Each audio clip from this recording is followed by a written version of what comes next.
little things we do. Amen. Thank you.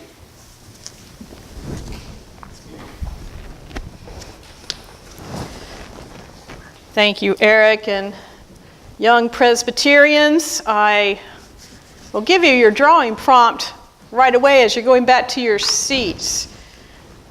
Eric's given you kind of a challenge to think about your integrity in every little situation that you encounter in your daily life. And our sermon today is going to be about the way Jesus challenges us. Things that maybe are not too easy to be like Jesus. So I want you to think about something in your life right now that's a challenge. Maybe it's a class that you're finding difficult. Or maybe it's a teacher that you're also finding difficult. Maybe it's coming to church on Sunday morning, although I'm sure that's not it. Whatever that challenge is, draw what it would mean for you to start seeing that challenge as a blessing, as an opportunity for you to shine that light of Christ in that situation. So that's your drawing prompt. I can't wait to see how you preach the gospel this morning. Our gospel lesson is from Luke, as we continue being with Luke in his teachings, or Luke's rendition of Jesus' teachings that Matthew calls Sermon on the Mount and Luke calls the Sermon on the Plains. So I'm reading from chapter 6, beginning at verse 27. These words of Jesus. Hear now the word of the Lord to you and to me this morning. But I say to you that listen, love your enemies, do good to those who hate you, bless those who curse you, pray for those who abuse you. If anyone strikes you on the cheek, offer the other also. And from anyone who takes away your coat, do not withhold even your shirt. Give to everyone who begs from you, and if anyone takes away your goods, do not ask for them again. Do to others as you would have them do to you. If you love those who love you, what credit is that to you? For even sinners love those who love them. If you do good to those who do good to you, what credit is that to you? For even sinners do the same. If you lend to those from whom you hope to receive, what credit is that to you? Even sinners lend to sinners to receive as much again. But love your enemies. Do good and lend expecting nothing in return.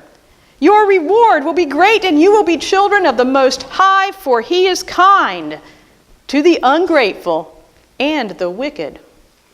Be merciful just as your Father is merciful. Do not judge, and you will not be judged. Do not condemn, and you will not be condemned. Forgive, and you will be forgiven. Give, and it will be given to you. A good measure, pressed down, shaken together, running over, will be put into your lap. For the measure you give will be the measure you get back. The word of the Lord. Thanks be to God. Nice, easy teaching this morning. I was wondering how the panel of the Revised Common Lectionary knew to choose the passage on loving your enemies the week that Duke and Carolina played a basketball game. I know some of you out there are ABC fans. Anybody but Carolina. And in case you are wondering, I do not own a copy of the book To Hate Like This Is to Be Happy Forever, which is written about Carolina fans' feelings about Duke. I have thought about owning it. I bought a copy for my brother, but I don't own it.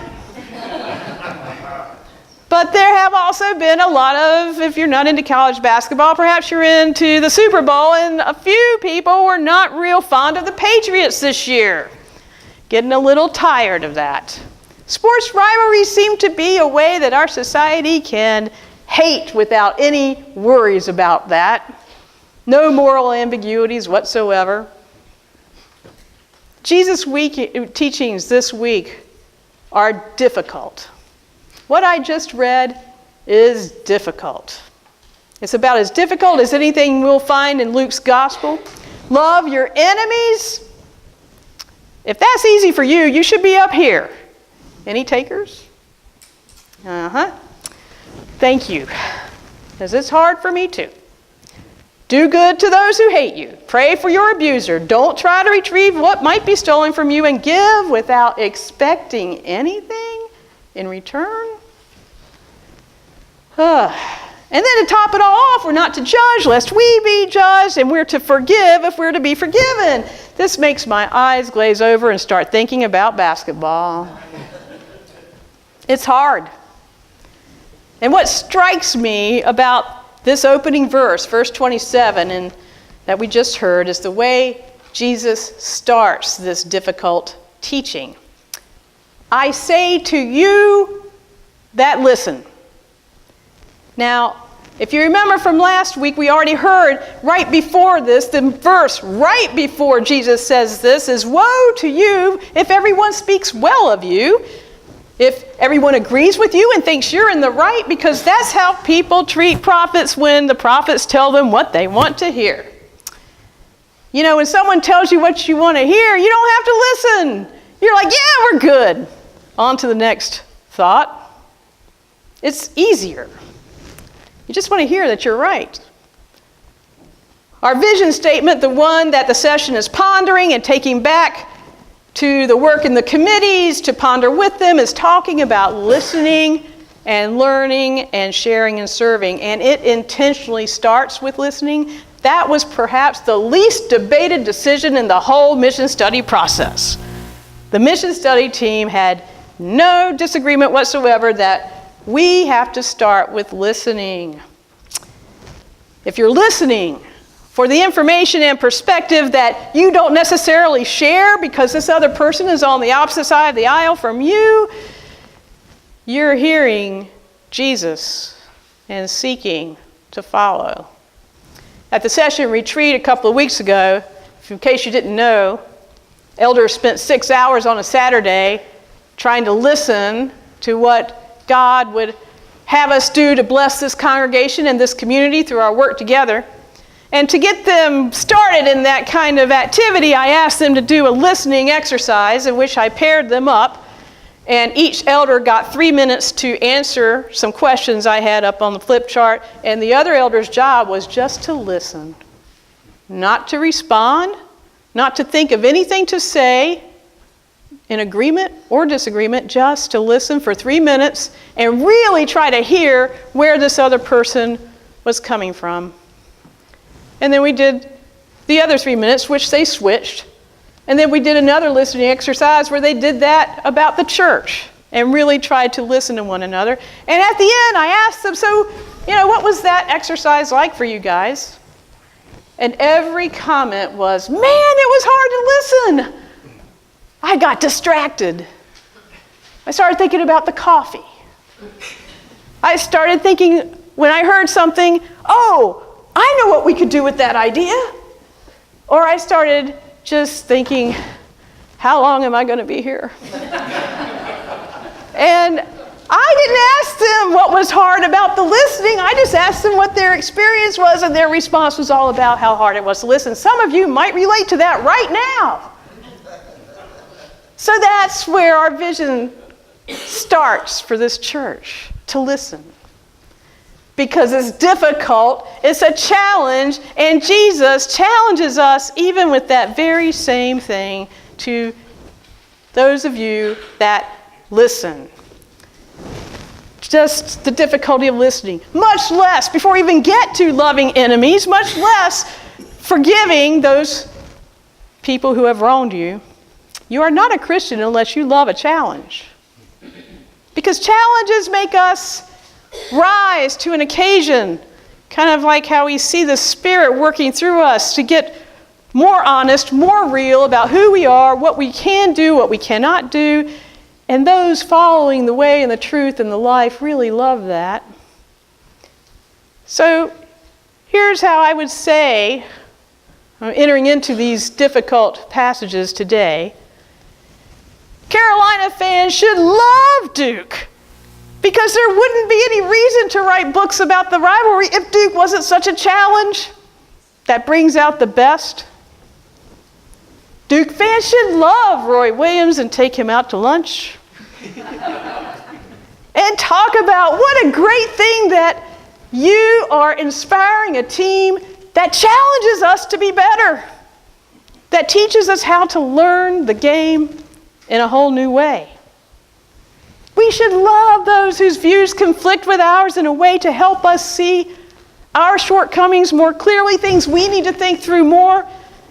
We can hate the situation if it divides us, but if we rise to the challenge and love the challenge in Jesus' words, we'll love those who call our own position into question and ask us to get more real, get into our integrity in it, and to realize it isn't about who wins, it's about who grows into more Christ-like stature.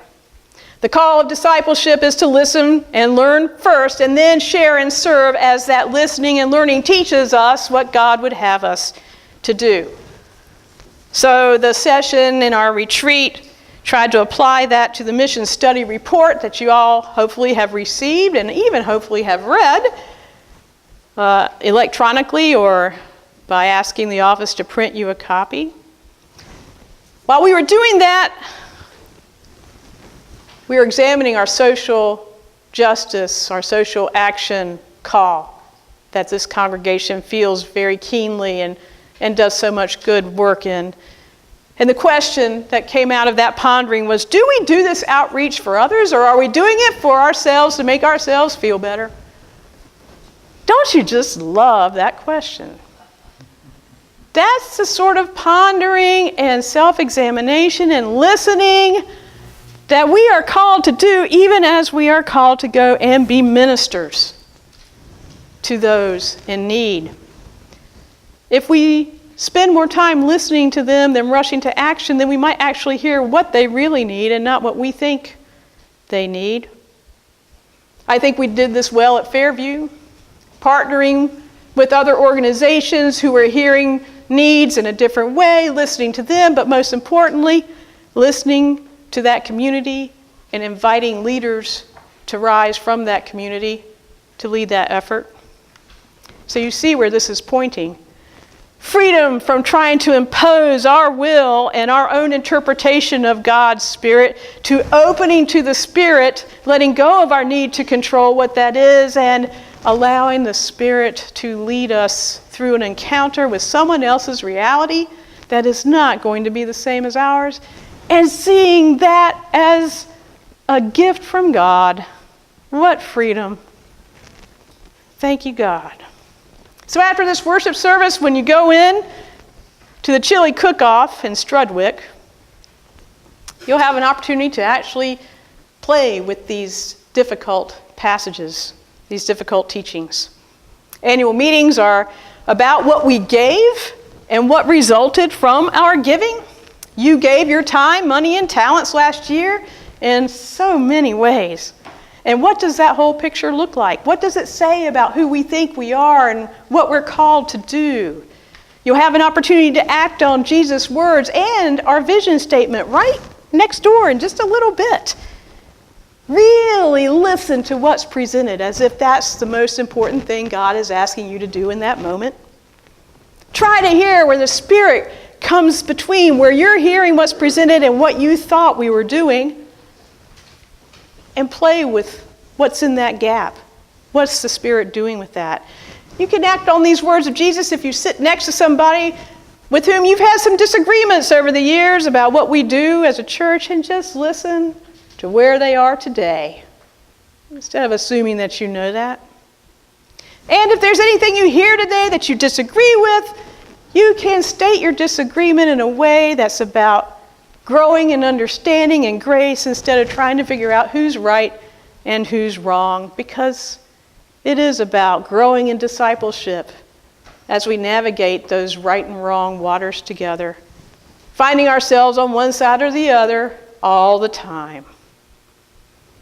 So let us love this challenge. Let us see it as an act of discipleship given to us right now, right this moment, right this day, and rejoice in that. Jesus invites us to do that. The session invites us, your pastor, to love the challenge until we realize it's not a challenge at all. It is a gift of God for the people of God. Amen.